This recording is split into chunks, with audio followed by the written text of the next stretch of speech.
প্রায় প্রতি ব্যাচে বেশিরভাগ ছাত্র রয়ে গেল। সিনিয়রদের নিতান্ত তারা কাজ করতে লাগলো। এদিকে অবন্তী বের হবে, তখনই জিহাদ এসে ওর সামনে দাঁড়ালো। অবন্তী পাশ কাটিয়ে চলে যেতে নিলে সে আবারও সামনে গেল। অবন্তী বলল, কিছু বলবেন? এই নাও। একটা চিঠি জাতীয় কাগজ ভাঁজ করা অবন্তীর দিকে এগিয়ে দিল। অদূরে দুটো মেয়ে সাথে দাঁড়িয়ে ওদের দিকে তাকিয়ে থাকা রিকির দিকে ইশারা করে দেখালো, বলল, ভাই, তোমাকে এটা দিতে বলবো। অবন্তী রিকির দিকে তাকাতেই রিকি চোখ মেরে হাই দিল। এরই মাঝে আর চোখে অন্য পাশে অরুণ রবিনদের দিকে তাকিয়ে বাঁকা হাসল রিকি। অনন্ত তাকিয়ে আছে অবন্তীকে কি করে সেটা দেখার জন্য। অবন্তী হাসি মুখে চিঠিটা নিল, নিয়ে জাহিদকে ধন্যবাদ দিল। তারপর জিহাদ রিকির কাছে গিয়ে জানালো। রিকি অনন্তকে শুনিয়ে শুনিয়ে বলতে লাগলো, বুঝলি জিহাদ, মেয়েদের পটাতে রিকি মির্জার মেয়েদের পেছনে ঘোরার দরকার হয় না, মেয়েরা এমনিতেই পটে যাও। বলে রিকি দলবল নিয়ে চলে গেল। অনুষ্ঠানের আয়োজনে তদারকি করতে অনন্তর সাথে ওর বন্ধুরা চুপচাপ দাঁড়িয়ে আছে। রবিন বলল, সব মেয়েরাই এক, টাকাওয়ালা হলেই আর কিছু লাগে না। 10 মেয়ে নিয়ে থাকলে এরা ওই সব ছেলের জন্য পাগল। অনন্তের চোখের জল চিকচিক করছে। জীবনে প্রথম কাউকে মন দিলাম, আর সে মানুষটা যে ভুল মানুষ অনন্ত মানতে পারছে না। এদিকে অরুণ অনন্তের হাত ধরে টেনে ধ্যান ভাঙালো। অনন্ত অরুণের দিকে তাকাতেই অরুণ ইশারায় সামনে দেখতে বলল। অনন্ত দেখতে পেল অবন্তীর হাতে ওই ভাঁজ করা কাগজটা। অবন্তী খুলেও দেখল না। রিকিরা চলে যাওয়ার অপেক্ষাতে ছিল। যেই ওরা চোখের আড়াল হলো, অবন্তী ভাঁজ করা কাগজটা ছিঁড়ে কয়েক টুকরো করে সাইডে ডাস্টবিনের নিকট গিয়ে সেখানে ফেলে দিল। অনন্তের মন থেকে যেন বড় বোঝা নামলো। অবন্তী মনে মনে বলল, অবন্তী এত বোকা না। সবার সামনে যদি এমন কাজ করতাম, পরে নিজেকেই বিপদে পড়তে হতো। মুন্না এদিকে অনন্তকে বলতে লাগলো, তুই জিতছস ভাই, মেয়েটা কিন্তু অনেক বুদ্ধিমতী। অনন্ত হাসল। অনন্ত আর ওর বন্ধুরা সবাই আড্ডায় ব্যস্ত। শুরুতে সবাই অরুণের বিয়ে প্ল্যানিং নিয়ে কথা বলল, সাথে অনেক অরুণকে নিয়ে মজা মাস্তিও চলল। অনন্ত চুপচাপ বসে সবার কথা শুনছে আর মাঝে মাঝে হুহা করছে। রবিন বলল, অনন্ত, তুই ঠিক আছিস তো? এমন চুপ করে আছিস কেন? নিলয় বলল, আরে বুঝিস না নাকি, বন্ধু যখন নতুন নতুন প্রেমে পড়ে তখন এমনই হয়। অরুণ রবিনকে ধমক দিয়ে বলল, তুই কাইন্ডলি চুপ করবি একটু? অনন্ত, কি হয়েছে? আমাদের কি বলতে প্রবলেম নাকি? সব তো ঠিকঠাকই আছে। আর মেয়েটা তো রিফিক প্রস্তাবে রাজি হয়নি। রিকির প্রস্তাবে রাজি হয়নি। এমনিতেও মেয়েটা দেখতে চাপা স্বভাবের মেয়ে, বাস রিকির সাথে যে এই মেয়ে জড়াবে না, আমি 100% গ্যারান্টি দিয়ে বলতে পারবো। অনন্ত এবার মুখ খুলল, বলল, ব্যাপার তো সেটা না, আমার চিন্তা অন্য জায়গায়। আমি যে ওকে পছন্দ করি সেটা অবন্তী জানি না, কিন্তু রিকি জেনে গেছে, আমি শিওর। আমার ভয় সেখানে। রিকিকে কোনো মেয়ে রিজেক্ট করলে রিকি ওই মেয়ের সাথে কি করতে পারে তোরা জানিসই। আর আমি কোনো মেয়ের সাথে কথা বলতেও পারি না, কেমন যেন আনইজি লাগে। কিন্তু অবন্তীর সাথে কেন যেন আমার সারাক্ষণ কথা বলতে ইচ্ছে করে। কিন্তু এটাও রিকির নজর এড়ালো না। রিকি দেখিসনি, আমাকে শুনিয়ে শুনিয়ে বলছিল ওর প্রতি আমার দুর্বলতা আছে জানলে রিকি ওকে সহজে ছাড়বে না। মাহিন বলল, ঠিক বলছিস, কিন্তু তোর আরো অ্যালার্ট থাকা উচিত ছিল। জানিস, রিকির চেলার অভাব নাই, তাও কেন কথা বলতে গেলি? মুন্না বলল, আমার মনে হয় অন্তর, তোর ওকে মনের কথা জানানো উচিত। দেরি করা ঠিক হবে না। কাল ওদের নবীন বরণ প্রোগ্রাম, একটা সুযোগ আছে তোর কাছে। অনন্ত বলল, পাগল নাকি তোরা? কয়েকদিনের পরিচয় আর আমি ওকে এসব বলবো? শুধু বলে দিলে কি হয়ে যাবে নাকি? ভালোবাসা এত সোজা নয়। আমি চাই অবন্তীর সাথে মিশতে চলতে, আমার মতো ওরও মনে আমার জন্য অনুভূতি হোক, তারপর আমি জানাবো আমার মনের কথা। রবিন বলল, ওরে প্রেম দেওয়া না, আমি তোর ভবিষ্যৎ চোখের সামনে দেখতে পাচ্ছি। তুই চিরকুমার তুই চিরকুমার হয়ে জীবন কাটাবি, মিলিয়ে নিস। পরের দিন অবনী একটু দেরি করে উঠল ঘুম থেকে। আজকে ভার্সিটিতে ক্লাস নেই, তাই যাওয়ারও তাড়া নেই। উঠে নাস্তা রেডি করে নাস্তা খেয়ে নিল। তারপর গোসল করলো। তারপর নতুন কেনা একটা বোরকা নিল, নতুন হিজাব মাস্ক, আজ কাজল দিতেও ভুলল না। চুলগুলো সুন্দর করে বাঁধলো। ওর চুলগুলো এখন কোমর ছুঁই ছুঁই। তারপর বোরকা পরে হিজাব করলো। শেষে মাস্কটা পরে পার্সে টাকা নিয়ে বাসা লক করে বেরিয়ে পড়ল। ভার্সিটিকে খুব সুন্দর করে সাজিয়েছে সিনিয়র ভাইরা। প্রবেশদ্বারে ফুলের গেট বানিয়েছে, যেখান দিয়ে নবীন স্টুডেন্ট প্রবেশ করবে। নবীনদের সবাইকে গতকাল একটা করে ব্যাজ দেওয়া হয়েছিল আজকের জন্য, তাই ব্যাজ দেখে নবীনদের চিনতে সুবিধা হলো। সিনিয়র ছেলেরা এক সারিতে আর মেয়েরা অন্য সারিতে ফুল হাতে দাঁড়িয়ে আছে। সবাইকে একটা করে ফুল দিয়ে ওয়েলকাম করা হবে। ছেলেরা ছেলেদের ফুল দিবে আর মেয়েরা মেয়েদেরকে। অথরিটির এমন সিদ্ধান্ত মন ক্ষুণ্ণ হলো বেশিরভাগ শিক্ষার্থী। সবার হাতে একটা করে ফুল, মূলত একজন শুধু একজনকেই দিতে পারবে ফুল। ইতিমধ্যে ওয়েলকাম পর্ব শুরু হয়ে গেল। আস্তে আস্তে নবীনেরা আসতে শুরু করেছে। যদিও কোনো ড্রেস ফিক্স করে দেওয়া হয়নি, তবুও দেখা যাচ্ছে মেয়েরা বেশিরভাগই শাড়ি পরে সুন্দর করে সেজে এসেছে। বাকিরা কেউ বোরকা জামাও পরে এসেছে। সবাই একটা একটা করে ফুল নিয়ে স্টেজের দিকে এগিয়ে যাচ্ছে। এদিকে অনন্ত সহ ওর বন্ধুদের নবীনদের ওয়েলকাম পর্ব শেষ। অনন্ত গোপনে আরেকটা ফুল নিয়ে রাখলো নিজের কাছে। প্রপোজ না করলেও অবন্তীকে নবীন বরণ উপলক্ষে একটা ফুল দিতে চায় অনন্ত। এদিকে অবন্তী রিক্সা নিয়ে শহর ঘুরতে বেরিয়ে পড়ল। অবন্তী শিখতে চায় একা পথ চলা, একা একা জীবনকে উপভোগ করা, জীবনে আসা ভুল মানুষগুলোর জন্য কষ্ট পেয়ে নিজের ভালো থাকা, সুখ আনন্দ বিসর্জন দিতে চান না। আজ ভার্সিটি যায়নি অবন্তী। এসব অনুষ্ঠান তো আর একা আনন্দ করা যায় না। বন্ধু বান্ধব থাকলে এসব অনুষ্ঠান খুবই আনন্দের। যাদের কেউ নেই তাদের জন্য ভীষণ বোরিং। শুধু বসে থাকা, স্টেজে বক্তব্য শুনে কান ঝালাপালা করা ছাড়া এখানে উপভোগের মতো কিছুই খুঁজে পায় না অবন্তী। অবন্তী অনেক জায়গায় ঘুরল সারাদিন। প্রথমবার একা একা ফুচকা ঝালমুড়ি খেলো, টঙের দোকানে মালাই চা খেলো, ফুলের দোকানে গিয়ে ফুলের গাছটা কিনে মাথায় গুজলো, টুকটাক শপিংও করলো, জুতা কসমেটিক সহ হিজাব ওড়না এসব নিল। একটা শাড়ি খুব পছন্দ হলো, শুরুতে কিনতে চেয়েছিল, পরে আবার নিল না। এখন যদি এত খরচ করে ফেলে মাস শেষ পস্তাতে হবে। মা বাবার কাছ থেকে টাকা চাইতে চান না অবন্তী। পরের মাস খুঁজে এমন একটা শাড়ি কিনবে সে। বাসায় আসার সময় একটা আইসক্রিম কিনলো অবন্তী। হঠাৎ পাশে তাকিয়ে দেখলো নদী, আর নদীর পাশে বসার মতো বেঞ্চ রাখা। অবন্তীর ভীষণ ভালো লাগলো জায়গাটা। ভাড়া মিটিয়ে অবন্তী নেমে গেল, গিয়ে বসলো নদীর কিনারায় একটা বেঞ্চে, আর ভাবতে লাগলো এত সুন্দর জায়গা বাসার কাছে আর সে দেখেইনি। এখন থেকে এখানে অবসরের সময় কাটাবে বলে ঠিক করলো। হাতে আইসক্রিম, পাশে শপিং ব্যাগ, সামনে স্নিগ্ধ নদী। অবন্তীর আজ ভীষণ ভালো লাগলো। মনে মনে বলল, কে বলে একা জীবন উপভোগ করা যায় না? একা জীবন আরো বেশি সুন্দর। যারা একা জীবনকে উপভোগ করতে পারে তাদের মতো সফল মানুষ আর কেউ নেই। তাদের প্রতারণার ভয় থাকে না, বিশ্বাসঘাতকেরা তাদের আঘাত করতে পারে না, কোনো কিছু হারানোর ভয় থাকে না। এমন জীবন বেস্ট। অবন্তী তাদের মতো এমন একজন সফল মানুষ হতে চায়। ভার্সিটিতে অনুষ্ঠান সুন্দরভাবে জমে উঠেছে।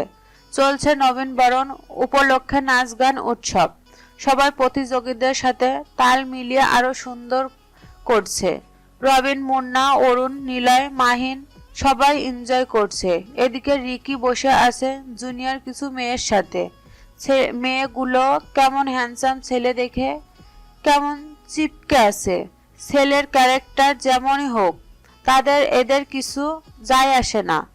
এরকম স্বভাবের কিছু মেয়ের জন্য অন্য মেয়েদের নাম খারাপ হয়।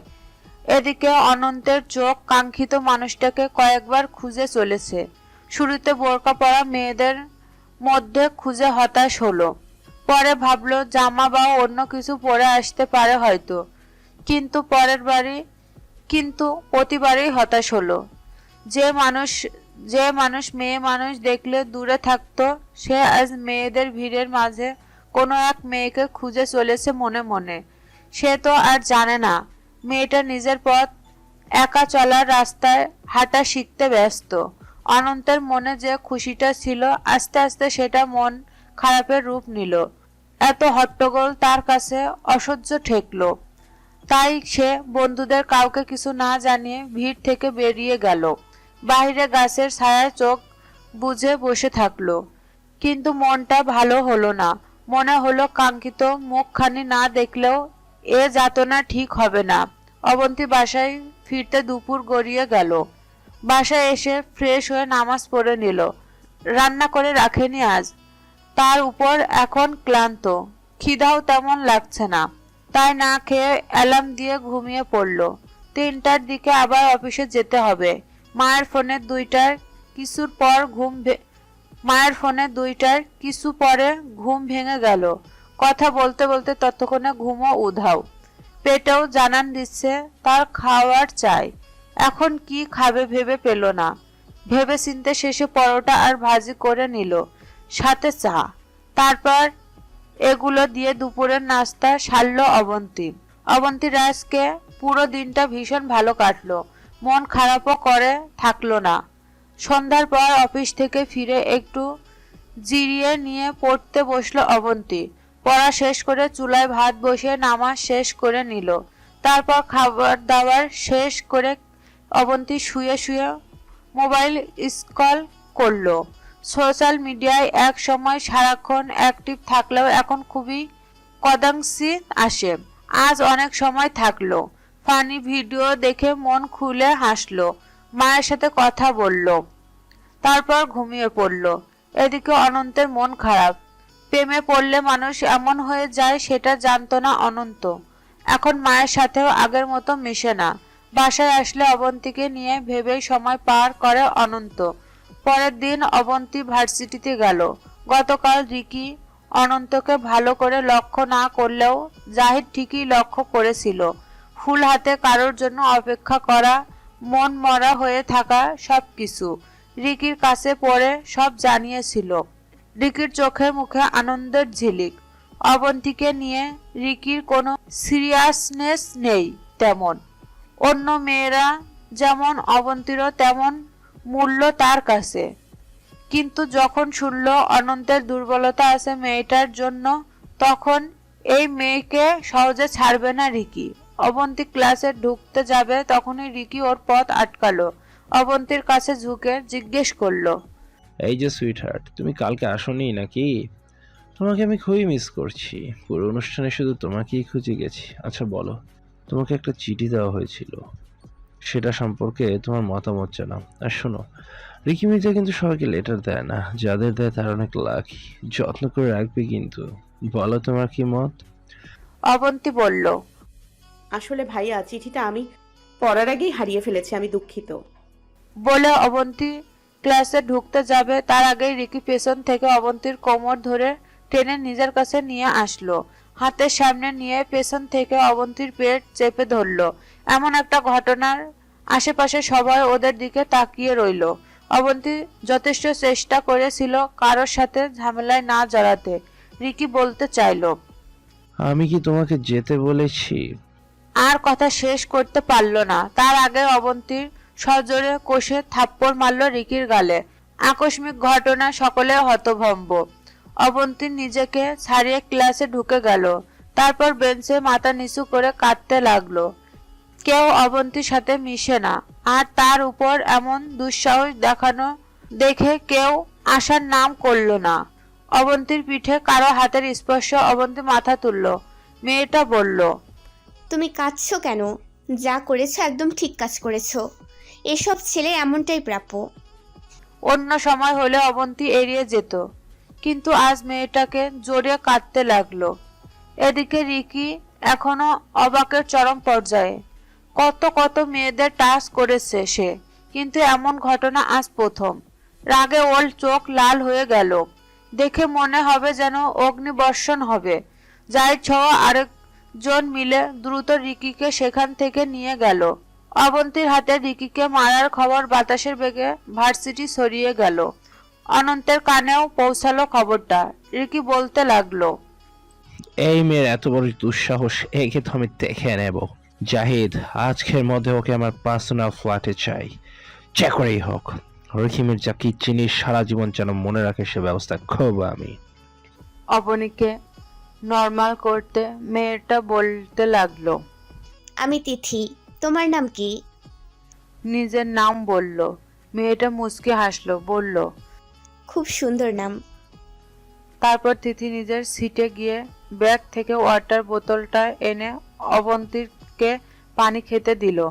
অবন্তী পানি খেয়ে নিজেকে কিছুটা নর্মাল করলো। মেয়েটা ব্যাগ সহ অবন্তীর পাশে বসলো। এদিকে রিকি জাহিদকে অবন্তীকে তুলে আনার কথা বলছিল, সেটাও অরুণ শুনে গেল। অরুণ সেদিকে এসেছিল ইরার সাথে কথা বলতে। রিকির কথা শুনল ঠিকই, কিন্তু বুঝলো না কোন মেয়েটার কথা বলছে। অরুণ আর ব্যাপারটা তেমন গুরুত্ব দিল না। কথা শেষ করে সেও ক্লাসে গিয়ে ক্লাস করতে লাগলো। অবন্তী রিকির গায়ে হাত তুলেছিল শুনে অনন্ত গিয়েছিল অবন্তীকে দেখতে। পাশে একটা মেয়েকে দেখে স্বস্তির নিঃশ্বাস নিয়ে ফিরে এসেছিল। ক্লাস শেষে অবন্তী মনে আতঙ্ক নিয়ে ধীর পায়ে বের হলো। তারপর চারিদিকে তাকে হাতটা ধরলো। সিদ্ধান্ত নিল আজকে আর হেঁটে যাবে না, অটো বা সিএনজি করে চলে যাবে। কিন্তু সে একটাও গাড়ি পেল না আজ। রিকি ভার্সিটি থেকে কিছু দূরে জাহিদ সহ ৬-৭ জন ছেলে নিয়ে দাঁড়িয়ে আছে। অবন্তীকে দূর থেকে দেখে মুখে বিদঘুটে হাসির রেখা দেখা দিল। রিকির ইশারায় জাহিদ বাকিদের বলল, যাও জলদি করে ওকে নিয়ে এসে গাড়িতে তুলো। হাতে একটা রুমাল নিয়ে অজ্ঞান করার জন্য। তারপর ছেলেগুলো এগোতে লাগলো সামনের দিকে। রিকির সাথে জাহিদ দাঁড়িয়ে রইল সে দৃশ্য অবলোকন করতে। অনন্তরা ক্লাস থেকে বের হতে আজ কিছুটা লেট হলো, প্র্যাকটিক্যাল জমা দেওয়ায় ব্যস্ত থাকার কারণে। মাহিন বলতে লাগলো যে, যা বলিস না কেন, অবন্তী মেয়েটার সাহস অনেক, ডাইরেক্ট রিকির গালের থাপ্পড়। রবিন বলল, এমন বাজে টাচ করার জন্য প্রতিটা মেয়ে যদি সাহস করে জুতাপিটা করতো, তাহলে এসব নোংরা কাজ করার মতো সাহস হতো না। এদের কথা শুনে অরুণ থমকালো। হোয়াট? অবন্তী মেরেছে রিকিকে? নিলয় বলল। হ্যাঁ, সবাই জেনে তুই শুনিসনি? অরুণ ব্যস্ত হয়ে সবটা বলতে লাগলো যা শুনেছে। অনন্ত শুনে স্তব্ধ হয়ে গেল। তুই এটা কি করলি? এতক্ষণ তুই এই কথা একবারও বলিসনি। মুন্না বলল। অনন্ত বলল। তোরা এত কথা না বলে দ্রুত চল। বলতে বলতে অনন্ত দৌড়াতে লাগলো, পিছনে অন্যরাও। অনন্তের বুকের ভিতর কি যেন হচ্ছে বোঝানোর মতো না। শরীর কাঁপছে, তাও দৌড়াচ্ছে। অবন্তিকার কিছু হলে রিকিকে অনন্ত খুন করে ফেলতে প্রস্তুত। এদিকে অবন্তীকে কিডন্যাপ করার দৃশ্য রিকি আর জাহিদ অবলোকন করতে থাকলো গাড়ির সামনে দাঁড়িয়ে। অবন্তী হাঁটতে হঠাৎ করে ৫-৬ জন ছেলে অবন্তীর পথ আটকে দাঁড়ালো। সবাই মিলে চারদিক থেকে অবন্তীকে ঘিরে ফেললো। হঠাৎ এমন ঘটনায় অবন্তী ঘাবড়ে গেল। অদূরে রিকিকে দাঁড়িয়ে থাকতে দেখে মুহূর্তে অবন্তী বুঝে গেল এই ছেলেদের উদ্দেশ্য। অবন্তী মন থেকে ভয় দূর করে সাহস সঞ্চয় করলো। এমন ঘটনা মোকাবেলা করতে সবার প্রথমে প্রয়োজন সাহস। যে ছেলেটার হাতে ক্রোফিল মিশ্রিত রুমাল ছিল, অবন্তী সেই ছেলের হাতের রুমালটা নিয়ে ছেলেটার মুখে চেপে ধরলো। আর কিছুক্ষণের মধ্যে ছেলেটা নিচে পড়ে গেল। মুহূর্তে এমন ঘটনার বাকিরা বেশ অবাক হলো। এমন সময় একটা ছেলে এসে অবন্তীর ডান হাত ধরে টানতে শুরু করলো। অবন্তী বাম হাত দিয়ে অনেক জোরে চিমটি দিয়ে দিল। ছেলেটা আহ করে চিৎকার করে হাত ছেড়ে দিল। সবাই আশ্চর্য ভীষণ। একজন এসে পিছন থেকে শক্ত করে গলা চেপে ধরল। অবন্তী নিজের বাম পা দিয়ে ছেলেটার পায়ে সজোরে লাথি মারলো। আরেকজন ওকে ধরতে হাত এগিয়ে আনবে তার আগে অবন্তী ছেলেটার হাত থেকে আরেকজন ওকে ধরতে হাত এগিয়ে আনবে তার আগে অবন্তী ছেলেটার হাত ধরে ফেললো। তারপর হাঁটু দিয়ে পেটে আঘাত করলো। এভাবে একের পর এক একজনকে অবন্তী প্রতিহত করতে লাগলো। অবন্তী একজন প্রশিক্ষণ কারাটে ট্রেইনার। যখন কলেজে ছিল তখন সে কারাটে শিখেছিল। ওদের কলেজের কিনারে একটা মেয়েদের কারাটে প্রশিক্ষণ কেন্দ্র রয়েছে। সেখান থেকে অনেক মেয়ে কারাটে শিখেছিল নিজেদের রক্ষা করার জন্য। অবন্তীও খুব ভালোভাবে আয়ত্ত করেছিল। কলেজে অ্যাপ্লাইও করেছে অনেকের ওপর। তাই ছেলেগুলোকে যখন অবন্তী প্রতিহত করে অবন্তীর মনে হয়েছিল যেন সে কারাটে ক্লাসে প্র্যাকটিস করছে। অনন্ত আর ওর বন্ধুরা দূরত্ব পৌঁছে গেছিল, কারণ ভার্সিটি থেকে দূরত্ব তেমন বেশি ছিল না। আর অবন্তীর যে একা এতগুলো ছেলের সাথে ফাইট করতে দেখে থেমে গেল। এদিকে ঘটনা আরেক ঘটলো। অবন্তীর মারামারি করছে এমন অবস্থায় একজন অবন্তীর মাস্ক ধরে টান দিল। মাস্ক তো খুলেই গেল, সাথে অবন্তীর হিজাবটাও খুলে গেল। অবন্তী থেমে গেল। একজন এসে অবন্তীর চুলের মুঠি ধরে টান দিল। অবন্তী ব্যথা পেল। ছেলেটাকে হাতের কনুই দিয়ে বুকে আঘাত করে চুল ছাড়িয়ে নিল। অনন্ত দৌড়ে এসেছিল, এসে এই ছেলেগুলোকে মারতে লাগলো। অনন্ত কোনোদিন মারামারি করেনি, এই সব ও ভয় পায়। কিন্তু আজ কোথা থেকে যে এত সাহস এসে গেল মনে নিজেও জানে না। বাকি বন্ধুদের আক্রমণে সবাই মার খেয়ে পালালো। একজনের নাক দিয়ে রক্ত পড়ছে। রিকি এই ঘটনার বেশ অবাক হলো আর বলতে লাগলো, very nice, I like it. Ricky মির্জার বউ হিসেবে এমন লেডি কুইনকেই মানায়। জাহিদ বলল। ভাই কোথা পড়ে, আগে চলুন এখান থেকে। এদিকে সবাই যেতে অনন্ত অবন্তীর দিকে তাকালো। অবন্তী অপরূপ সুন্দরী মেয়ে না, কিন্তু ভীষণ মায়াবী চেহারা। ঠোঁট দুটো হালকা পিঙ্ক, কোমর ছুঁই ছুঁই, ঘন কালো চুল। অবন্তী মাস্কটা কুড়িয়ে নিল, কিন্তু সেটা ছিঁড়ে গেছে। অরুণ অনন্তের ইশারায় সামনে মেইন রোডের দিকে এগিয়ে গিয়ে একটা সিএনজি নিয়ে এলো। অবন্তীকে বলল, উঠে যাও। বিনা বাক্যে উঠে বসলো। ওদের ছোট করে ধন্যবাদ জানিয়ে চলে গেল। পিছনে রেখে গেল মুগ্ধ চোখে তাকিয়ে থাকা একজন সুদর্শন পুরুষকে। বাসায় এসে অবন্তীর দরজা বন্ধ করে হাঁটু গেড়ে দরজার সাথে হেলান দিয়ে বসে গেল। চোখে হচ্ছে অশ্রু বর্জন। অবন্তী ভাবছে আর বিড়বিড় করে বলতে লাগলো, কেন এমন হয় বারবার আমার সাথে? কোন পাপের শাস্তি পাচ্ছি আমি? আমি তো কারো খারাপ চাইনি, কারো কোনো ক্ষতি করিনি। তাও বারবার আমার সাথে কেন এমন হয়? আর কত সহ্য করতে হবে আমাকে? আল্লাহ আর কত পরীক্ষা নেবে আমার? আমি সত্যি ক্লান্ত, খুব খুব ক্লান্ত। একটু ভালো থাকার আশায়, নিজের একটা ভালো ক্যারিয়ার করব সেই আশায় পরিবার ছেড়ে এখানে এসেছি। আমার জীবন থেকে সুখ এত দূর চলে যাচ্ছে কেন? আমি কি আর কখনো একটুখানি সুখের দেখা পাবো না? অবন্তী কাঁদছে। চোখে পানি থামার নাম নেই। অবন্তীও থামতে চায় না। কাঁদলে মানুষের মনের যন্ত্রণা দূর হয়। এভাবে অনেকক্ষণ যাওয়ার পর অবন্তী উঠে বসলো। ওয়াশরুমে গিয়ে শাওয়ার নিল। তারপর নামাজ নাও পড়লো। খাবার খাওয়ার ইচ্ছে নেই, তাই না খেয়ে শুয়ে পড়লো। কিন্তু আজ যেন ঘুমো শত্রুতা করছে অবন্তীর সাথে। অনন্ত রুমে শুয়ে ফ্যানের দিকে বিরাস চোখে তাকিয়ে আছে। মনে শান্তি নেই একটুও। খুব ইচ্ছে করছে প্রিয় মানুষটাকে বুকের সাথে মিশিয়ে রাখতে, যাতে কেউ ছোঁয়ার সাহস না পায়। অনেক ইচ্ছে করছে অবন্তীর মাথায় হাত বুলিয়ে ভরসা দিতে। অবন্তীর জন্য হঠাৎ করে জন্ম নেওয়া অনুভূতি এতটা যন্ত্রণার হবে অনন্ত ভাবতেও পারেনি। জানে না কখনো জানতে পারবে কিনা তার মনের কথাগুলো। অবন্তী নিজের থেকে কথা বলে না তেমন, তাই অনন্ত ওর সাথে থাকতে কথা খুঁজে পায় না। তবে যাই হোক, অবন্তী জানুক বা না জানুক, অনন্ত রক্ষা করবে রিকির হাত থেকে। ঢাল হবে অবন্তীর।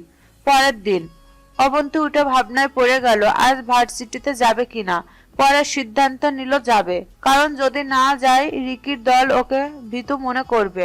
অবন্তীর ভিতরে যতই ভঙ্গুর হোক না কেন, বাইরে মানুষের সাথে সেটা প্রকাশ করবে না। তাই রেডি হয়ে বেরিয়ে পড়ল ভার্সিটির উদ্দেশ্য। আর রিকি এসে পথ আটকে দাঁড়ালো। অবন্তী কঠোর কণ্ঠে বলল, পথ ছাড়ুন আমার। আরে আমার আগ্নেয়গিরি, এভাবে জ্বলে ওঠে কেন? আমি তোমাকে নিজের মনের কথা বলতে এলাম। কালকে তোমার ফাইট দেখে আমার মনে তোমার জন্য ভালোবাসার জন্ম নিল। ফিউচার এমপি রিকি মির্জা বউ হিসেবে এমন সাহসী আগ্নেয়গিরি কি মানায়? আপনি নিশ্চয়ই সকালের ঘটনা ভুলে যাননি। কাল তো থাপ্পড় মেরেছি কেবল। বেশি বাড়াবাড়ি করলে পায়ের জুতো খুলে মারবো, ফাউল কোথাকার। বলে অবন্তী চলে গেল। এদিকে রিকির সাথে থাকা বাকিরাও রিকির মতোই অবাক। এই মেয়ের এত সাহস, এত তেজ দেখে মনে হয় যেন কোনো প্রেসিডেন্টের মেয়ে। অবন্তী যাওয়ার পর অনন্ত এসে দাঁড়ালো রিকির সামনে, সাথে ওর বন্ধুরাও। অবন্তী যাওয়ার পরপরই অনন্ত আর ওর বন্ধুরা সামনে এসে দাঁড়ালো। রিকি কিছু বলবে তার আগে অনন্ত বলতে শুরু করলো, তোকে আমি ওয়ার্নিং দিচ্ছি, ওর থেকে দূরে থাক, না হলে আমার থেকে খারাপ আর কেউ হবে না। রিকি হাসতে হাসতে ভয়ের অভিনয় করে বলতে লাগলো, আমরা তাই নাকি? আমি তো খুব ভয় পেয়ে গেলাম। এই তোরা ভয় পাসনি? মিস্টার অনন্ত চৌধুরী আমাদের হুমকি দিল, বাপরে। বলে রিকি সহ বাকিরা হাসতে লাগলো। তারপর রিকি বলল, তুই কি ভেবেছিস ধানি লঙ্কা আমার মতো তো হ্যান্ডসাম বয়কে রিজেক্ট করলো আর তোর সাথে প্রেম করবে? Very funny. অনন্ত বলতে লাগলো। সেটা না হয় সময় হলে দেখা যাবে। রিকি বলল, আজ পর্যন্ত একটা বাইক চালাতে পারিসনি ঠিক মতো, আবার মেয়ে নিয়ে রিকি মির্জাকে হুমকি দিস। নিলয় বলল, অনন্তের বাবার যে টাকা আছে, তোর কারের মতো 10টা কার কিনতে পারবে। তোর মতো সে বাপের টাকা নিয়ে অন্যের উপর ক্ষমতা দেখায় না। মাহিন বলল, নিলয়, তুই চুপ করবি? কি বলিস, কারে বলিস? বাপের ঘুষের কালো টাকা নিয়ে আসছে ভাব নিতে, তার সাথে অনন্তের মিলাতে যাস কেন? অনন্ত বলল, তোরা থামবি প্লিজ? শোন রিকি, নেহাত আমি ভালো করে ঝামেলা ছাড়া চলতে পছন্দ করি, তাই খারাপটা কাউকে দেখাইনি। তুই বাধ্য করিস না আমাকে খারাপ হতে।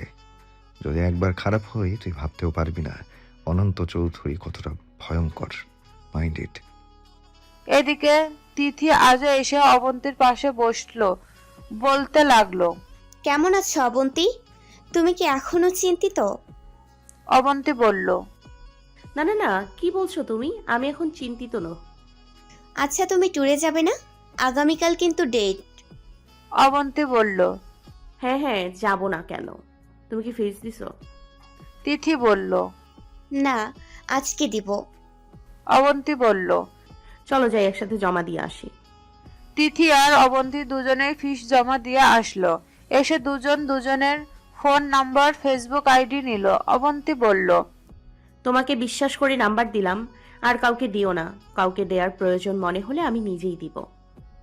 চিন্তা করো না অবন্তী, আমাকে তুমি বিশ্বাস করতে পারো।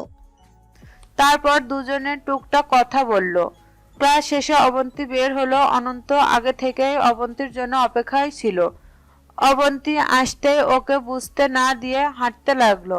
অনন্ত এখন থেকে আর অবন্তীকে একা ছাড়বে না, হায়নাগুলো থেকে রক্ষা করবে। অনন্ত থাকলে ওরা যে কিছু করতে পারবে না, অনন্ত জানে সেটা। অনন্ত অবন্তীর থেকে দূরত্ব বজায় রেখে হাঁটছে। আজ একটা কথা বলেনি। এভাবে নিজে নিজেই কথা বললে কি না কি ভাবতে পারে কে জানে। অবন্তীর হঠাৎ নজর এলো অনন্তর দিকে। বলল, হ্যালো ভাইয়া। অনন্ত শুরুতে বুঝতে পারেনি, যখন খেয়াল হলো চমকে উঠে জানতে চাইলো, আমাকেই বলছো? জি, আপনি ছাড়া আর কে আছে এখানে? আমাকে তোমার কোন অ্যাঙ্গেল থেকে মনে হলো আমি ভাইয়া? অবন্তী একটু পরখ করে বলল, ঠিকই বলেছেন, আপনাকে কোনো অ্যাঙ্গেল থেকে মনে হচ্ছে না আপনি ভাইয়া। শুনছেন আঙ্কেল? বলে মিটমিট হাসতে লাগলো। হোয়াট? অনন্ত ভীষণ রেগে গেল। এই মেয়ে, তোমার কি মাথার তার লুজ নাকি? হ্যাঁ, কি সব আবল তাবল বলো? অবন্তী হেসে বলল, সরি বাবা, আপনাকে আর কিছুই বলবো না। যে জন্য ডাকলাম, কালকে আমাকে সাহায্য করার জন্য ধন্যবাদ। কালকের কথা মনে হতে অনন্তের চোয়াল শক্ত হয়ে গেল। অবন্তী পুনরায় বলল। কি হলো, চুপ কেন? অনন্ত বলল। তোমাকে আর কই বাঁচালাম, তোমার ফাইট দেখে তো আমি ভয় শেষ। তোমাকে যে বিয়ে করবে বেচারার কপালে দুঃখ আছে, আমি তার পরিণতির কথা ভাবছিলাম আর কি। বিয়ের কথা শুনে অবন্তীর মুখে হাসির গায়েব হয়ে গেল। আচ্ছা শোনো, সাবধানে চলাফেরা করবে। যার খপ্পরে পড়েছো সে কিন্তু এত সহজে হাল ছাড়বে না। আবার ভেবো না আমি কেন বলছি। আমি বলছি কারণ তোমার আঙ্কেল কিন্তু দায়িত্ব দিয়েছেন তোমার খেয়াল রাখার। বিকেলে সবাই বসে বসে আড্ডা দিচ্ছে। এই গল্প সেই গল্পের মাঝে ইদানিং অনন্তের টপিক তো থাকবেই। আজও তার ব্যতিক্রম ঘটল না। মুন্না বলল। ভাইরে ভাই, কি মেয়ে দেখলাম! আমি তো কাল ভয়ে চোখ বন্ধ করতে পারিনি। মনে হচ্ছে এই বুঝি ওই ছেলেগুলোর জায়গায় আমি মার খাচ্ছি। মাহিন বলল। ঠিক বলছস, আমি আরো ভাবছি ফার্স্টে আমি কেমনে রেগিং দিলাম। আমার নাক বরাবর একটা ঘুষি যে দেয়নি তা ভাগ্য।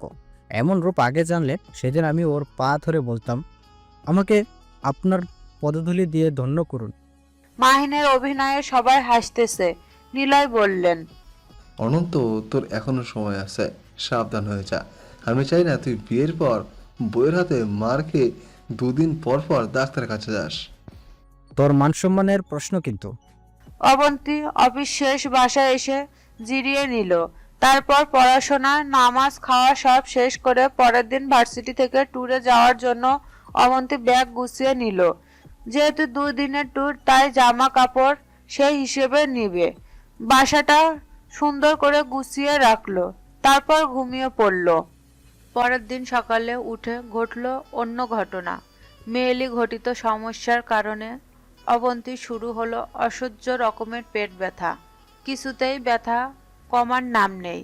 এমন অবস্থায় জার্নি করা কতটা বিপজ্জনক সেটা কেবল একটা মেয়েই জানে। তাই যাওয়ার প্ল্যান ক্যান্সেল করলো। না করেও উপায় নেই। ভীষণ মন খারাপ করলো অবন্তী। এদিকে অপরিচিত নাম্বার থেকে কল আসতে দেখে রিসিভ করলো। আর জানতে পারলো তিথির কল। নিজের সমস্যা এর কথা জানালো অবন্তী। শুনে তিথি আর কিছু বলল না, ফোন রেখে দিল। তারপর অবন্তী কষ্ট করে উঠে পানি গরম করে ওয়াটার ব্যাগে নিয়ে সেটা পেটে চেপে বসে থাকলো কিছুটা আরাম পাওয়ার আশায়। এদিকে সবাই বাসে উঠে গেছে। অনন্ত নিজেও খুব পরিপাটি হয়ে এসেছে। বাকি বন্ধুরা ইতিমধ্যে বাসে উঠে গেছে, কিন্তু অনন্ত এখনো বাইরে দাঁড়িয়ে, তার দৃষ্টি ফার্স্ট ইয়ারের বাসের দিকে। এখনো কাঙ্ক্ষিত মানুষটা একবারও দেখতে পায়নি অনন্ত। ওরা সিনিয়র যেহেতু দায়িত্ব সব ওদের উপর, তাই অন্যদের চেয়েও আগে আগে পৌঁছাতে হয়েছে ওদের। মাহিন সহ বাকিদের ডাকাডাকিতে অবশেষে অনন্ত বাসে উঠে পড়ল। গন্তব্য রাঙামাটি। রাঙামাটি পৌঁছে ওরা সবাই প্রথমে কাম্পাইয়ের একটা হোটেলে উঠল। তারপর রেস্ট নিয়ে সবাই চলে গেল জুমঘর রেস্টুরেন্টে। রেস্টুরেন্টটি পাহাড়ের উপরে বানানো। খাবারের মানও বেশ ভালো। সবাই প্রাকৃতিক সৌন্দর্য উপভোগ করে খাবার খেতে লাগলো। তারপর 20 টাকা করে জনপ্রতি টিকিট কিনে সবাই প্রবেশ করলো ছোট ছোট ঘর করে বানানো জাদুঘরে। তারপর এভাবে 2 দিন ব্যাপী অনেক ধরনের দর্শনীয় স্থান পরিদর্শন করলো। ঝুলন্ত ব্রিজ, লাল পয়েন্ট পার্ক সহ বিভিন্ন জায়গায় ঘুরলো সবাই। অনন্তের শুরুতে মন খারাপ ছিল, কিন্তু এত অপরূপ সৌন্দর্যের বিমোহিত হয়ে মন আপনা আপনি ভালো হয়ে গেল। তারা যখন লাভ পয়েন্ট পার্কে গিয়েছিল তখন অনন্তের কেন জানি বারবার অবন্তীর মুখখানা ভেসে উঠেছিল। শুধু ভাবছিল ও থাকলে কেমন হতো, কেমন উপভোগ করতো মেয়েটা। হয়তো তখন এমন গম্ভীর মুডে থাকতো না। এত সুন্দর সুন্দর জায়গাগুলোতে মন ভালো হয়ে যেত। কিন্তু এই মেয়ে কত যে অদ্ভুত, ভালো কোনো জায়গায় তাকে পাওয়া যায় না। এমন কেন? এসব ভাবনায় মনোযোগ বিচ্ছিন্ন করলো রবিনের ডাকে। 2 দিন পর সবাই চলে এলো রাঙামাটি থেকে। এদিকে তিথি ওদের ভ্রমণের ছবিগুলো অবন্তীর কাছে পাঠিয়ে দিচ্ছিল। অবন্তী ভীষণ মন খারাপ হলো এসব দেখে। ভালো কিছুতে ওর কেন সব সময় একটা না একটা বাধা থাকে। সময় গড়িয়ে চলেছে আপন গতিতে। অবন্তীর অবসাদ জীবন কাটছে ভার্সিটি ক্লাস এইসব দিয়ে। অবন্তী খেয়াল করে অনন্ত সব সময় ওর ভার্সিটি থেকে বের হওয়ার পর পর রওনা দেয়, কখনো কথা বলে আবার কখনো বলে না। অনন্তের মনে অভিমান জমা আছে অবন্তীর জন্য। যখন আসছিল রাঙামাটি থেকে তখন মনে মনে ভাবছিল জানতে চাইবে কেন অবন্তী গেল না। পরে আবার জিজ্ঞেস করেনি, অবন্তী কি না কি মনে করতে পারে। তবে কৌশলে একদিন জিজ্ঞেস করে নিয়েছিল, তাও অন্য কথার মাঝে। এমনভাবে অনন্ত কথা বলছিল মনে হয়েছে যেন সে জানেই না অবন্তী যে যায়নি। অনন্ত জিজ্ঞেস করেছিল, রাঙামাটি এর কোন জায়গা তোমার বেশি ভালো লেগেছে? তখন অবন্তী মন খারাপ করে উত্তর দিয়েছিল সে যায়নি। কেন গেল না জানার জন্য জিজ্ঞেস করতে চেয়েছিল কেন যায়নি, কিন্তু সেটা আর বলতে পারল না, মুখ থেকে বের হলো। ও আচ্ছা। দেখতে দেখতে ইরার বিয়ের দিন ঘনিয়ে আসতে লাগলো। ইরা অরুণ একসাথে গেল বিয়ের শপিংয়ে। ইরার সাথে ইরার মা, মামি আর বান্ধবী ছিল, সাথে ওর মামাতো ভাই কামালও ছিল। অরুণকে নিয়ে ওর বন্ধুরা সবাই গিয়েছিল বিয়ের শপিংয়ে। অনেক কেনাকাটা করলো সবাই। তারপর রেস্টুরেন্টে সবাই মিলে খাওয়া দাওয়া করে বাসায় ফিরল। অবন্তীও মোটামুটি বিয়েতে যাওয়ার প্রস্তুতি নেওয়া শেষ। ইরা চেয়েছিল ইরার বিয়ের শপিংয়ে যেন অবন্তীও যায়, কিন্তু অবন্তী না করে দিয়েছিল। বিয়ের 2 দিন আগে অবন্তী লাগেজ গুছিয়ে বেরিয়ে পড়ল ইরার বাড়ির উদ্দেশ্য। ইরার জোরাজোরিতে মূলত 2 দিন আগে আসা। মেয়ের বিয়ের ব্যস্ততায় ইমরান রহমান আসতে পারেননি অবন্তীকে নিতে, কিন্তু কতটুকু আসলো সেটা বারবার ফোন দিয়ে খবর নিতেও ভুললেন না ইমরান রহমান। এমনকি যখন ইমরান রহমানের বাড়ির কিনারে যখন পৌঁছালো তখনও তার ফোন। চাচ্চুর বাসায় এসে কলিং বেল চাপলো অবন্তী, আর দরজার ওপেন হওয়ার পর সামনে যে খুলে দিল তাকে দেখে লাগেজ থেকে নিজের হাত আগলা হয়ে গেল অবন্তীর। অবন্তী স্তব্ধ হয়ে গেল দরজায় দাঁড়ানো মানুষটাকে দেখে। অবন্তী দেখলো অবন্তীর মা রাজিয়া বেগম ওকে দরজা খুলে দিল। অবন্তী স্তব্ধ হয়ে গেল, তারপর নিজের হাতে চিমটি কাটলো, বলতে লাগলো, আম্মু তুমি? অবন্তীর চোখে মুখে অবিশ্বাস। রাজিয়া বেগম মুখ খুলে কিছু বলতে যাবে তার আগে অবন্তী দ্রুত গতিতে রাজিয়া বেগমকে জড়িয়ে ধরল, তারপর কেঁদে দিল। এমন সময় ওর পাশে এসে দাঁড়ালো ওর বাবা মাহবুব রহমান, আলিফ আর রূপন্তী। অবন্তীকে দেখে সবাই ইমোশনাল হয়ে গেল। রূপন্তীর চোখে পানি গাল বেয়ে পড়ছে। যে বোনকে ছাড়া কখনো থাকতো না, সারাক্ষণ কত শত দুষ্টুমি করত, সে বোনটা আজ কত দূরে ওদের ছেড়ে। অবন্তিমা, আদুরের ডাক শুনে অবন্তী মাথা তুলল, চোখ লাল হয়ে গেছে।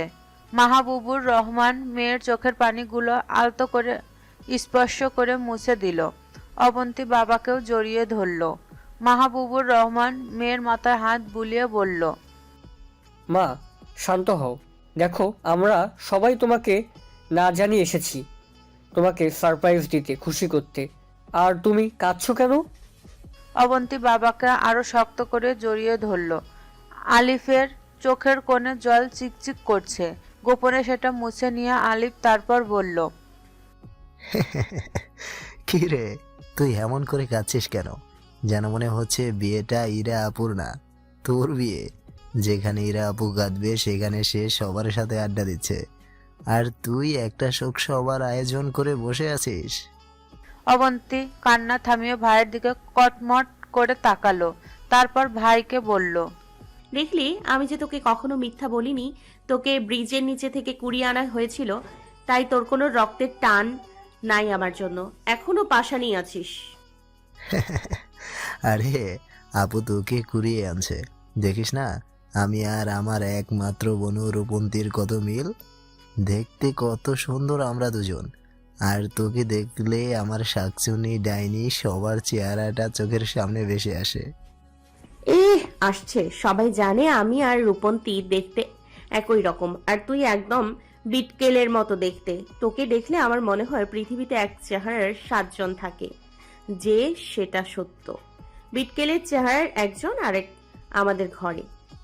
ছেলে মেয়ের ঝগড়া দেখে মা বাবা চোখে জল। অন্য সময় হলে মাহবুবুর রহমান দুজনকে ইচ্ছে মতো বকতেন, আর যেন আরও আনন্দ পাচ্ছেন। অবন্তী ঝগড়া শেষ করে রূপন্তীকে নিয়ে রুমে চলে গেল। বোনদের যাওয়ার দিকে তাকিয়ে আলিফ মুচকি হাসল। মূলত অবন্তী কাঁদছিল, সেটা সহ্য করতে পারছিল না, তাই ঝগড়া শুরু করছে বোনের কান্না থামাতে। অবন্তী আলিফের চেয়ে বয়সে বড় হলেও লম্বায় খানিকটা এগিয়ে। অনন্তের বাসায় অরুণ বাদে বাকি সবাই আড্ডা চলছে। মাঝে আবিদা বেগম এসে ওদের লুডুস দিয়ে গেল। সবাই মিলে অরুণের বিয়ের আয়োজনের প্ল্যান করছে। অরুণের বাসায় বিয়ে উপলক্ষে অনেক আত্মীয় চলে এসেছে, তার জায়গা নেই। আর অরুণও বিজি বাসায়। অরুণের বাবা যেহেতু অসুস্থ, তাই বন্ধুরা সবাই মিলে কাজ ভাগ করে নিচ্ছে কে কি কাজ করবে। এদিকে অনন্ত কাজ নিয়ে আজ যেন সব থেকে আগ্রহী। অন্য সময় হলে সে সব থেকে বেশি কাজে ফাঁকি দেয়। অনন্তের এত আগ্রহ দেখে নিলয় বলল, প্রেম তুমি মহান, আকাম্যে অনন্তকে করেছো কর্মী নাম্বার 1। ইমরান রহমানের বাড়ির আনাচে কানাচে যেন আনন্দ উপচে পড়ছে। আস্তে আস্তে লোক সমাগম বেড়ে চলেছে। ইমরান রহমানের একমাত্র মেয়ের বিয়ে বলে কথা, তাই দূর দূরান্তের আত্মীয় স্বজনদেরও বাদ রাখছেন না দাওয়াত করতে। অবন্তী ফ্রেশ হয়ে বের হলো রুম থেকে, সাথে রূপন্তীও। দুজনে দেখতে একই রকম, শুধু উচ্চতার বোঝা যায় কে বড় কে ছোট। অবন্তীর ফুপু, ইরার মামা বাড়ির আত্মীয়, ইরার ফ্রেন্ডস অনেকে চলে এসেছে। ছোটরা সবাই মিলে ইরার রুমে বসে আড্ডা দিচ্ছে। এভাবে সময় গড়িয়ে চলেছে। রাতে সবাইকে ডিনারের জন্য ডাকা হলো। অনেকের খাওয়া শেষ হয়েছে ততক্ষণে। অবন্তী এসে চেয়ারে বসলো। তার একদম পাশে চেয়ারে আলিফ, অন্য পাশে রূপন্তী, বাকি চেয়ারে অন্যরা। খাবারের সময় অবন্তীর প্লেটে লেগ পিস দেখতে পেল। অবন্তী সেটা নিয়ে পাশে আলিফকে দিতে সেদিকে ফিরল, আর দেখলো আলিফ বাটিতে খুঁজে একটা লেগ পিস বোনের দিকে এগিয়ে দিচ্ছে।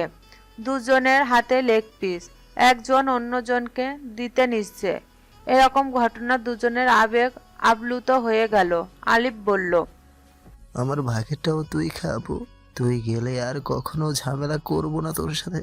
তোর যেটা পছন্দ সেটা দিব। বাড়ি ফিরে চল না আপু। তুই চলে আসার পর আর বাসায় আড্ডা জমে না, খাবার নামতে চায় না গলা দিয়ে। সবাই তোকে খুব মিস করি। আলিফকে এই নিয়ে অবন্তী দুবার কাঁদতে দেখল। একবার অবন্তী অতীতের ঘটে যাওয়া কোনো ঘটনা, আর এখন। আর ভাইকে কাঁদলে একটুও মানায় না, ঝগড়া করুক সেটা আরো ভালো। ভাইটা কাঁদছে, ভাইয়ের চোখের জল দেখে মনে হচ্ছে যেন অবন্তীর বুকে রক্তক্ষরণ হচ্ছে। অবন্তী পরম যত্নে বাম হাতে ভাইয়ের চোখের পানি মুছে দিল। আলিফ দ্রুত নিজেকে সামলে নিল। মেয়েদের এত ইমোশনাল হয়ে গেছে বলে মনে মনে নিজেকে বকে দিল। সে অবন্তীর হাতে থাকা লেগ পিসটা ছো মেরে নিয়ে নিল। অবন্তী অন্য ধ্যানে ছিল। হুঁশ ফিরতেই ভাইয়ের দিকে রাগী চোখে তাকালো। তারপর ভাইয়ের প্লেট থেকে একটা পিস নিয়ে মুখে দিয়ে দিল। এভাবে দুষ্টু মিষ্টি খুনসুটিতে সবাই খাওয়া শেষ করলো। অনন্ত পড়েছে মাইন্ড কার্ড চিপায়। বেশি কাজের আগ্রহ দেখে সবাই সব কাজ অনন্তকে দিয়ে করিয়ে নিচ্ছে। কাজ করতে করতে অনন্তের অবস্থা খারাপ। এখন বসিয়ে রেখেছে মেয়েলি কাজে। সবাই বসে আছে আর অনন্তকে হলুদের ডালা সাজানোর কাজ দিল। নিজেরা বসে বসে অনন্তের কাজ দেখছে। অনন্ত কিছুতেই পারছে না ডালা সাজাতে, তাছাড়া অভিজ্ঞতাও নেই ওর। সাহায্যের আশায় কারোর দিকে তাকালে কেউ যেন পাত্তাই দিচ্ছে না। তখনই সেখানে অরুণের একটা ফুফাতো বোন আসলো। এ কি ভাইয়া, আপনি কি করছেন? উঠুন এখান থেকে, এগুলো আমরা করে নেব। আপনারা বাহিরের দিকটা দেখেন। কথা শেষ করতে দেরি, অনন্তের উঠতে দেরি নাই। লাফ দিয়ে দ্রুত উঠে বন্ধুদের কপট রাগ দেখিয়ে সেখান থেকে কেটে পড়ল। আজকে ইরার গায়ে হলুদ। কমিউনিটি সেন্টারে ওদের গায়ে হলুদ হবে। দুই পক্ষে হলুদের জন্য আলাদা দুটো স্টেজ সাজানো। একই হলের রুমের মুখোমুখি দুই কর্নারে সাজানো হয়েছে স্টেজ। অরুণ ইরা দুজনেই প্ল্যান। এরা পার্লারে হলুদের জন্য রেডি হচ্ছে। সাথে আছে অবন্তী, রূপন্তী, ওদের ফুফাতো বোন রিয়া, মিনা, ইরার মামাতো বোন সীমা, রিমা, কলি, ইরার কিছু বান্ধবীও। সবাই রেডি হচ্ছে। সব মেয়েরা হলুদ শাড়ি, সাথে নুডস কালার ব্লাউজ পরেছে। ইরা হলুদ রঙের লেহেঙ্গা পরেছে। অবন্তীও আজ সেজেছে। মন ভালো থাকলে সব কিছু ভালো লাগে। মা বাবা ভাই বোন সবাইকে কাছে পেয়ে আজ সে ভীষণ খুশি। সেই খুশির মাত্রা আরও বাড়াতে নিজেকে সাজিয়ে তুলেছে অবন্তী। সে নিজেও শাড়ি পরেছে, ব্লাউজের সাথে ম্যাচিং করে নুডস কালারের একটা হিজাব পরল। হাতে চুড়ি, মুখে নর্মাল মেকআপের ছোঁয়া, ঠোঁটে লাল লিপস্টিক। এক কথায় অসাধারণ লাগছে অবন্তীকে। বাকি মেয়েরাও কেউ কেউ হিজাব পরলো, আবার কেউ পরল না। কেউ বা ভারী সাজলো, আবার কেউ হালকা। এভাবে ওরা বাকি সাজ কমপ্লিট করতে লাগলো। অরুণেরা সবাই এদিকে রেডি হচ্ছে। অরুণ সাদা পাঞ্জাবির উপর হলুদ কোটি পরল। ওর বাকি বন্ধুরা সবাই গোল্ডেন পাঞ্জাবি পরে রেডি হলো। অরুণ বাদে সবারই একই রকম সাজ। সবাইকে দেখতে অসাধারণ লাগছে। হলুদের অনুষ্ঠানে শুরু হয়ে গেল। ছেলে পক্ষ আগে আগে এসে পৌঁছালো, কনে পক্ষ কিছুটা পরে। শুরুতে অরুণকে নিয়ে ওর বন্ধুরা প্রবেশ করলো। ওদের দিকে তাকিয়ে অতিথিরা হাঁ হয়ে তাকিয়ে রইল কেবল। অনন্ত এসে চোখ জোড়া দিয়ে কাউকে মনে মনে খুঁজতে চলেছে। কিছুক্ষণ পর ইরাকে নিয়ে হল রুমে এন্ট্রি নিল মেয়েদের গ্রুপ। তাদের মধ্যে অবন্তীও আছে, সে কিছুটা পিছনে। সামনে ইরার পাশে রূপন্তী। অনন্ত সেদিকে তাকিয়ে অবাক হয়ে চোখ কুঁচকালো। রূপন্তীকে দেখে নিলয় বলল, আশ্চর্য, অবন্তী ছোট হয়ে গেল কেমনে? মনে তো হয় মেকআপের জাদু। বাবা, মেকআপের এমন প্রতিভা জীবনে আজ প্রথম নিজের স্বচক্ষে দেখলাম। যখন অবন্তীকে দেখতে পেল অনন্ত থমকে গেল। পলকহীন ভাবে তাকিয়ে রইল যতক্ষণ না চোখের আড়াল হয়। এমন লোকে আজই প্রথম দেখল প্রেয়সীকে। তার চোখ জুড়িয়ে গেল, মনের ভিতর শীতল হাওয়া বয়ে গেল। অবন্তী ইরার থেকে কিছুটা দূরে একটা চেয়ারে বসে আছে। কয়েকজন মেয়ের সাথে কথা বলছে, হাসাহাসি করছে। এদিকে বড়রা একের পর এক স্টেজে উঠে ইরাকে হলুদ ছোঁয়াচ্ছে। অদূরে অরুণ মুগ্ধ চোখে তাকিয়ে আছে ইরার দিকে। ইরা সেদিকে তাকিয়ে অরুণের চোখে চোখ পড়ে লাজুক হাসলো। দুই প্রান্তে দুজনের হলুদ চলছে। অরুণের বন্ধুরা আগেই ওকে হলুদ লাগিয়ে দিল। অবন্তী যখন ইরাকে হলুদ ছোঁয়াতে স্টেজে উঠল, অনন্ত জুম করে একটার পর একটা কিক করে অবন্তীর হাস্যোজ্জ্বল কিছু ফটো ক্যামেরা বন্দি করে নিল। মাহিন লক্ষ্য করেছিল অনন্তের ফোনের ক্যামেরা অন করা। তখন সে বুঝতে না পারলেও অবন্তীর ফটো তোলার বিষয়টা তার নজর এড়ালো না। বন্ধুর কাণ্ড দেখে মাহিন মিটমিট হেসে অন্যদিকে নজর ফেরালো। বর কনের হলুদ শেষে বাকিরা সবাই একজন অন্যজনকে হলুদ মাখিয়ে দুষ্টুমি করতে লাগলো। রূপন্তীও সেই আনন্দে সামিল হলো। কিন্তু অবন্তী হলুদ থেকে বাঁচতে একটু সবার আড়াল করে বসলো। অনন্ত সেটা দেখে মুচকি হাসলো। আস্তে আস্তে দুপক্ষে সবাই একসাথে হলুদ দিয়ে খেলতে লাগলো। রিয়ার হাতে পুরো হলুদ রবিনের মুখ লাগিয়ে দিল। রবিন খুব রেগে গেল, রেগে বলল, হাউ ডেয়ার ইউ স্টুপিড! শুনে রিয়া বলল, আরে বেআই সাহেব দেখি রাগ করলো। বলে বাকিদের নিয়ে হাসতে লাগলো। রবিন মুখের সব হলুদ হাতে রেখে রিয়ার দিকে এগোতে লাগলো। রিয়া যেন রকেটের গতিতে দৌড়ে সেখান থেকে পালিয়ে গেল। ওর দৌড় দেখে রাগের মাঝে হঠাৎ হাসি এসে গেল রবিনের। একটা ছোট বাচ্চা মেয়ে এসে অবন্তীকে বলল, আপু আপু, আমার চকলেটটা ওই পচা ভাইয়া ফেলে দিয়েছে, একটু নিয়ে দাও না গো তুমি। কে ফেলে দিল? কে ফেলে দিল তোমার চকলেট? চলো আমরা দুজনে আজ তাকে বকুনি দিব। মেয়েটা টানতে টানতে স্টেজের পিছনে নিয়ে গেল। চকলেটটা একটু দূরে মেয়েটার নাগালে বাহিরে। অবন্তী সেটা নিয়ে মেয়েটাকে দিতেই মেয়েটা দৌড়ে চলে গেল খুশিতে। আর তখনই সেখানে অনন্ত উপস্থিতি হলো অবন্তীর সামনে। চকলেটটা সে ফেলে দিয়ে মেয়েটাকে অবন্তীকে ইশারায় দেখিয়ে বলে দিল। ওই আপুকে বলো এনে দিতে। অনন্তকে দেখে অবন্তী ঘাবড়ে গেল। এভাবে শাড়ি পরা সেজে গুজে কোনো ছেলের সামনে পড়ে খুবই আনইজি ফিল করলো। অনন্ত অবন্তীকে এত কাছে দেখে ঘোরের মধ্যে চলে গেল। বুকের ভিতর শিহরিত বয়ে গেল। অনন্ত আস্তে আস্তে অবন্তীর দিকে এগোতে লাগলো। অনন্তের এমন চাহনিতে অবন্তী ভয় পেয়ে গেল। অনন্ত যত এক পা এগোতে লাগলো, অবন্তী তত এক পা করে পিছাতে লাগলো। অবন্তী পিছনে যেতে যেতে জানালার গ্রিলের সাথে পিঠ ঠেকে গেল। ভয়ে শুকনো ঢোক গিলল। অনন্ত অবন্তীর একেবারে কাছে চলে এলো। অনন্ত অবন্তী দুপাশের জানালার গ্রিলে হাত দিয়ে অবন্তীকে ঘিরে রাখলো। দুজনের মাঝে কিঞ্চিত পরিমাণ দূরত্ব। অনন্ত অবন্তীর এত কাছে ঘেঁষে মুগ্ধ নয়নে নিষ্পলকভাবে অবন্তীর ভয়ানক মুখের দিকে তাকিয়ে রইল। এভাবে কিছুটা সময় অতিবাহিত হলো। অবন্তী অনন্তের হাত ছড়ানোর চেষ্টা করলো, কিন্তু ব্যর্থ হলো। অনন্ত এখনো আগের মতো স্থির। অবন্তী জোরে অনন্তের হাতে চিমটি দিল। অনন্ত নড়ে চড়ে উঠল, কিন্তু টু শব্দ করল না। হাতও কোনো নড়চড় করল না। অবন্তী শেষে না পেরে অনন্তের হাতে কামড় বসিয়ে দিল। অনন্ত জলদি ছিটকে দূরে সরে গেল। অবন্তী দৌড়ে পালাবে, তার আগে অনন্ত আবার পথ আটকে দিল। তারপর বলল, আরে বিআইন সাহেবা, বিআই এত সহজে কিভাবে ছাড়বে বলুন তো? অবন্তী জিজ্ঞাসু দৃষ্টিতে অনন্তের দিকে তাকালো। অবন্তীর কিছু বলবে তার আগে অনন্ত নিজের ডান হাতে থাকা হলুদ অবন্তীর মুখে লাগিয়ে দিল। অবন্তী গালে হাত দিয়ে স্তব্ধ হয়ে গেল। ছিটকে দূরে সরে গেল অবন্তী। তারপর জলদি সেখান থেকে প্রস্থান করলো। অনন্ত এবার নিজের হাতের দিকে দেখল। চিমটিতে তার হাত লাল হয়ে গেছে। কামড়ের দাগটাও স্পষ্ট। অনন্ত কামড়ের জায়গায় ঠোঁট ছোঁয়ালো, সাথে চিমটি দেওয়ার জায়গাও।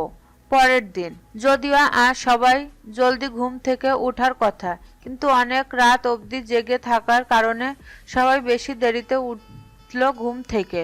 উঠে সকালের নাস্তা মাংস দিয়ে চিতই পিঠা খেলো সবাই। অবন্তী খেতে বসলো আর আলিফ এসে ওর ভাগের পিঠা খেতে লাগলো। অবন্তী দুম করে একটা কিল বসিয়ে দিল ভাইয়ের পিঠে। আলিফের কোনো ভাবান্তর নেই, সে খেয়ে চলেছে। অবন্তী বলল, এই তোর কি লাজ শরম বলতে কিছু নেই? মার খাওয়ার পরেও আমার খাবার খাচ্ছিস? আলিফ দাঁত কেলিয়ে বলল, জানিসই তো আপু, আমার একটু লাজ শরম কম। I don't mind. অবন্তী বলল, একটু কম না, তোর মধ্যে লাজ শরম বলতে কোনো শব্দও নেই। তারপর নাস্তা শেষ করে সবাই বেরিয়ে পড়ল। মেয়েরা পার্লারে রেডি হতে আর ছেলেরা কমিউনিটি সেন্টারে। সব রকম প্রস্তুতি শেষ করে ইরা আর অরুণের বিয়ে হয়ে গেল। অনন্ত পুরো অনুষ্ঠানে অবন্তীকে মনে মনে অনেক খুঁজল, কিন্তু কোথাও পেল না। অবন্তী নিজে আর ইচ্ছা করে আড়ালে থাকলো। শেষে রূপন্তীকে দেখে ওর সাথে কথা বলল। রূপন্তী ভীষণ মিষ্টি করে কথা বলল অনন্তের সাথে। অনন্তর কথার মাঝে পরিচয় জেনে নিল রূপন্তীর। শেষে একটা ডেইলি মিল্ক চকলেট এগিয়ে দিতে রূপন্তী হেসে দিল আর বলল, ভাইয়া আমি বাচ্চা নাকি? অনন্ত বলল, আরে সমস্যা কি? চকোলেট তো সব বয়সের মানুষ খেতে পারবে। তোমার কি চকোলেট পছন্দ না? আরে পছন্দ হবে না কেন, আমি এমনিই বললাম। ইরার বিয়ে হয়ে গেল। এদিকে অবন্তীর মা বাবা ভাই বোন সবাই অবন্তীর বাসায় গেল। মাহবুবুর রহমানের ব্যবসা, এর জন্য বেশি দিন থাকা পসিবল না। তাই বিয়েতে অ্যাটেন্ড করে বিয়ে শেষ একটা রাত মেয়ের বাসায় কাটাবে, তারপর গ্রামে চলে যাবে। চলে যাওয়ার কথা শোনার পর থেকে অবন্তীর মন মরা হয়ে আছে, যেতে দিতে মন চায় না। রাতে সবাই খুবই মজা করলো। রাজিয়া বেগম রান্না ঘরে মেয়ের ছোট কিচেনে রান্না করছেন। ইলিশ ভাজা, মাংস, ডিম, পোলাও রান্না করছে কিচেনে। শুরুতে অবন্তী আর রূপন্তী হেল্প করলো। রান্না চুলায় ওঠার পরে দু বোন মায়ের কাছে রান্নার দায়িত্ব দিয়ে চলে এলো। অবন্তীর বাসায় একটা রুম, একটা ড্রয়িং রুম, সাথে এক পাশে কিচেন রুম। মা রান্নাঘরে ব্যস্ত আর তিন ভাই বোন আর মাহবুবুর রহমান সবাই বসলো লুডো খেলতে। আলিফ নিচে গিয়ে লুডো কিনে আনলো। সবাই মিলে আনন্দ করে খেলতে লাগলো। রান্না শেষ হওয়ার পর সবাই মিলে ফ্লোরে খেতে বসলো। সেখানেও সবাই অনেক আনন্দ করলো, কত রকম কথা বললো, হাসলো, ভাই বোনের ঝগড়া করলো। তারপর খাওয়া শেষে মা আর মেয়েরা তিনজন রুমে ঘুমালো আর বাবা ছেলে সামনের রুমে। সকালে নাস্তা শেষ, সবাই রেডি হয়ে ব্যাগপত্র নিয়ে দাঁড়িয়ে আছে আর অবন্তী চোখে পানি মুছতে ব্যস্ত। কেউ যে থাকবে তার উপায় নেই। সামনে রূপন্তীর স্কুলের টেস্ট এক্সাম। আলিফ এবার এইচএসসি দিবে। সবার মন খারাপ। আলিফ বলল, আমার এক্সাম শেষ হলে আবার তোকে জ্বালাতন করতে আসবো। মা বলল, তুই চল না মা আমাদের সাথে, কিছুদিন পর তোর আব্বু দিয়ে যাবে। শোনা মাত্র অবন্তী কান্না থেমে গেল, মুখের ভাব বদলে গেল। বলল, তোমরা যাও, আমি এখান থেকে কোথাও যাব না। অবন্তীর মুখ পানে চেয়ে সবাই গোপনে দীর্ঘশ্বাস ছাড়ল। অবশেষে না চাইতেও সবাই চলে গেল। অবন্তী বাসায় এসে দরজা বন্ধ করে বসে পড়ল। তারপর নীরবে অশ্রু বিসর্জন দিতে লাগলো। অনন্তের মন ভালো নেই। সেদিন অবন্তীর এত কাছে কেন চলে গেল ভাবতেই অনুতপ্ত সে। অবন্তী হয়তো ওকে খারাপ ছেলে ভাবছে। বিয়ের দিন একটু দেখতে পায়নি কোথাও। সরি বলবে কিভাবে সেটাও ভেবে পাচ্ছে না। সেদিন তো শুধু মেহেদির হলুদ লাগাতে চেয়েছিল। তারপর কেন যে হুঁশ হারিয়ে এত কাছে চলে গেল। অবন্তী না ছাড়ালে হয়তো ভুল কিছু হয়ে যেত। নিজের কাজের জন্য নিজের উপর রাগ হচ্ছে অনন্তর। সময় বয়ে চলেছে আপন গতিতে। সময়ের সাথে পাল্লা দিয়ে অবন্তীর দিন কাটছে। দুটো দিন আনন্দে কাটলেও মা বাবা চলে যাওয়ার পর আবার শুরু হয়ে গেল যান্ত্রিক জীবন। ভার্সিটি, অফিস, বাসায় এসব দিয়েই কাটছে অবন্তীর। অনন্ত অনেক চেষ্টা করেও অবন্তীর সামনে যেতে পারছে না। মনে সংকোচ কাজ করে, কিন্তু রোজ কিছুটা দূরত্ব রেখে অবন্তীর পিছনে পিছনে যাওয়া বন্ধ হয়নি। অবন্তী বেশ কয়েকদিন নোটিস করে অনন্তের আগমন। অবন্তী বের হওয়ার পর অনন্তের বের হওয়া, পিছনে পিছনে যাওয়া সব অবন্তীর নজরে পড়েছে ইদানিং। অবন্তী তার দিকে ফিরলে অবন্তীকে যেন দেখতেই পাননি এমন ভান করে। সেটাও নজর এড়ায়নি অবন্তীর। একদিন অনেক সাহস সঞ্চয় করে মনোবল নিয়ে অবন্তীর পাশাপাশি হাঁটে সে। আর চোখে অবন্তীর দিকে তাকাতেই চোখে চোখ পড়ে যায়। বেশ বিব্রত বোধ করে অনন্ত। তারপর গলা ঠিক করে অবন্তীকে বলতে থাকে, আই এম সরি অবন্তিকা। বলে দ্রুত সামনে তাকিয়ে হাঁটতে লাগলো। অবন্তী চুপচাপ হাঁটতে লাগলো। তারপর কিছুক্ষণ নীরব থেকে তারপর বলল, সরি কি কারণে? অনন্ত সামনের দিকে হাঁটতে হাঁটতে বলতে লাগলো, সেদিন আমার আচরণের জন্য আমি জাস্ট ফান করে সবার মতো হলুদ লাগাতে চেয়েছিলাম। It's okay. অনন্ত বলল। আমি তোমাকে সরি বলার অনেক চেষ্টা করেছি কিন্তু পারছিলাম না। অবন্তী বলতে লাগলো, ও, তার জন্য রেগুলার আমার পেছনে পেছনে আসেন? এমন প্রশ্নে অনন্তের পা জোড়া থেমে গেল। মনে মনে বলতে লাগলো, এই মেয়ে এটাও বুঝে ফেলেছে। অবন্তী আবার জিজ্ঞেস করলো, কি হলো, উত্তর দিচ্ছে না কেন? অনন্ত বলতে লাগলো, ইয়ে মানে হ্যাঁ সেই জন্য। অবন্তী বলল, সত্যি শুধুই সরি বলতে? অনন্তের কপালে ঘাম দিতে লাগলো। অবন্তী এমন করে প্রশ্ন করবে সে ভাবতে পারেনি, তাই এমন ঘাবড়ে যাচ্ছে। সে জবাব দিল, সেই জন্যই। অবন্তী প্রতি উত্তর করলো, সেটা হলে ঠিক আছে, এর বেশি অন্য কোনো ব্যাপার যেন না হয়। সেদিনে অবন্তীর এমন প্রশ্ন করার পর থেকে অনন্ত আর অবন্তীর সামনে আসেনি। অবন্তী ও আর দেখতে পায়নি কোথাও। এমন ডেইলি ওর সাথে আসতো বলে অবন্তী ভেবেছিল হয়তো অবন্তীকে পছন্দ করে অনন্ত, কিন্তু সেদিন জানতে পেরেছিল সরি বলতেই নাকি আসতো, এখন আসে না। যাক বাবা, স্বস্তি। অবন্তীর মনে যেন ওকে প্রশ্ন করে, আসলেই কি স্বস্তি অবন্তী? তাহলে চারিদিকে তাকিয়ে কাকে খোঁজে? অবন্তী নিজেকে আশ্বস্ত করে। কি সব ভুলভাল ভাবছি আমি। এই সব ভাবনার সাইড করে অবন্তী হাঁটা শুরু করলো। এদিকে অবন্তী ভার্সিটি থেকে বেরিয়ে যাচ্ছে, সেদিকে ক্লাসে জানালার দিয়ে অবন্তীর যাওয়ার পানে তাকিয়ে আছে অনন্ত। অবন্তী চলে যাওয়ার পর আরো 5 মিনিট ওয়েট করে তারপর অনন্ত নিজেও বের হলো। অবন্তীর কাছে ধরা পড়েছিল প্রতিদিন ওর পিছনে যাওয়ার বিষয়টা। তখন মিথ্যা বুঝিয়ে দিলেও মনে মনে খুবই লজ্জা পেয়েছিল অনন্ত। অনন্ত আগের চেয়ে চুপচাপ হয়ে গেছে।